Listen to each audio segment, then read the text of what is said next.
BNP chairperson Begum Khaleda জিয়ার স্বাস্থ্য পরীক্ষার রিপোর্ট পর্যালোচনায় বসেছে লন্ডন ক্লিনিকের medical board.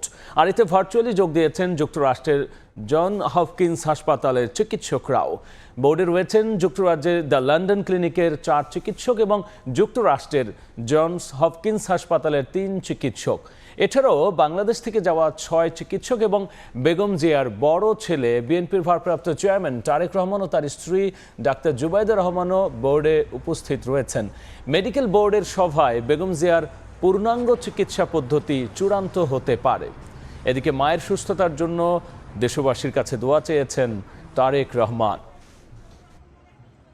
BNP chairperson Begum Khaleda জিয়ার স্বাস্থ্য পরীক্ষার রিপোর্ট পর্যালোচনায় বসেছে লন্ডন ক্লিনিকের মেডিকেল বোর্ড, যে খবরটি আমরা একটু আগে দিয়েছিলাম, এবং ওই মেডিকেল বোর্ডের সভায় বেগম জিয়ার পূর্ণাঙ্গ চিকিৎসা পদ্ধতি চূড়ান্ত হতে পারে। এদিকে মায়ের সুস্থতার জন্য দেশবাসীর কাছে দোয়া চেয়েছেন তারেক রহমান। মায়ের কথা যখন বললেন, স্বাভাবিক দেশবাসীর কাছে তো একটাই বলবো, উনি দেশের নেত্রী, কাজেই দেশবাসীর কাছে অনুরোধ জানাবো সন্তান হিসেবে ওনার জন্য দোয়া করার জন্য।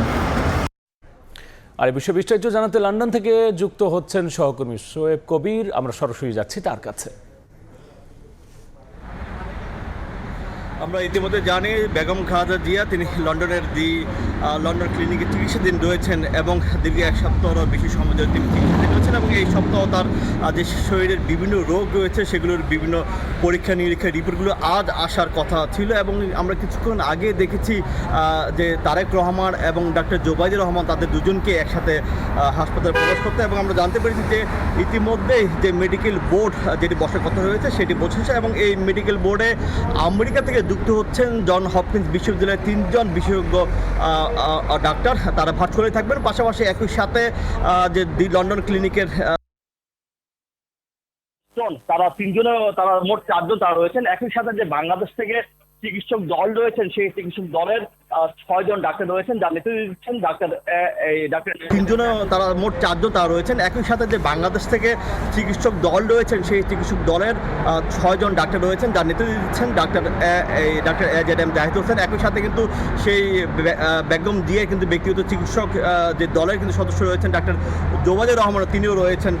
আজকে যে ধারণা করছে যে 3 দেশীয়, যে আমেরিকা, যুক্তরাজ্য এবং লন্ডনের যে 3 দেশীয় চিকিৎসকদের যে সমন্বয় যেটা হচ্ছে প্রায় 14 জন ডাক্তার, আজই হয়তো তার দীর্ঘ 1 সপ্তাহ ব্যাপী চলমান যে পরীক্ষা নিরীক্ষা সেগুলো পর্যবেক্ষণ করে, সেগুলো মনিটরিং করে হয়তো একটি সিদ্ধান্ত নিতে পারেন। বিশেষ করে আসতে পারে যে তার লিভার প্রতিস্থাপনের যে বিষয়টি, এটি কি যুক্তরাজ্যে হবে নাকি যুক্তরাষ্ট্র হবে, এমন একটি সিদ্ধান্ত হয়তো আসতে পারে। এবং এই সিদ্ধান্তটি আজকে হয়তো আমরা হয়তো আরও আধা ঘন্টা পরে হয়তো আমরা জানতে পারবো। হয়তো তার ব্যক্তিগত চিকিৎসক ডাক্তার জাহিদ হোসেন সেই বিষয়ে হয়তো ব্রিফিং দেবেন। আপনারা জানেন যে বেগম খালেদা জিয়া কিন্তু 2018 সালে কারাগারে যাওয়ার পরে প্রায় তিনি 2 বছর কারাগারে ছিলেন এবং এরপরে তিনি যখন বের হয়ে আসেন তিনি বিভিন্ন রোগে আক্রান্ত হচ্ছেন, তার মধ্যে ডায়াবেটিস, হার্ট, হৃদরোগের চিকিৎসা প্লাস লিভার সিরোসিস কিন্তু তিনি ভুগছেন।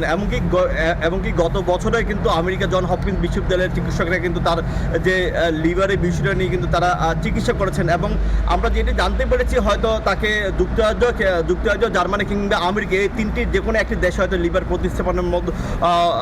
প্রতিস্থাপন করার মতো হয়তো সিদ্ধান্ত নিতে পারে। তবে বেগম জিয়ার যে শারীরিক অবস্থা সেটিও কিন্তু পর্যবেক্ষণ করা হচ্ছে। আপনারা জানেন যে বেগম জিয়া গত বুধবার তিনি লন্ডনে এসেছেন এবং এখানে কিন্তু তিনি চিকিৎসাধীন রয়েছেন এবং তার যে পরিবার রয়েছেন দীর্ঘদিন পরে তার পুত্র এবং পুত্রবধূ এবং নাতিদের সান্নিধ্যে এসে কিন্তু তিনি বেশ মানসিকভাবে কিন্তু বেশ উৎফুল্ল রয়েছেন এবং কিছুটা হলেও ভালো রয়েছেন। তবে আমরা যে গত 1 সপ্তাহ ধরে যে তার রিপোর্টগুলো চলেছে এবং এসেছে সেগুলো বিষয়ে ডাক্তাররা ডাক্তাররা আমাদের জানাবেন। এবং একই সাথে কিন্তু আমরা যেটা জানতে পেরেছি যে এই যে দীর্ঘ সময় কিন্তু তাকে কিন্তু ফিজিওথেরাপি দেওয়া হয়েছে এবং আজ হয়তো কিছুক্ষণ পরে জানা যাবে যে মেডিকেল বোর্ডের সর্বশেষ সিদ্ধান্ত কী হতে যাচ্ছে। বেগম জিয়া চিকিৎসার সবশেষ নিয়ে আমরা সরাসরি ছিলাম লন্ডনে, যুক্ত হয়েছিলাম সহকর্মী শোয়েব কবির।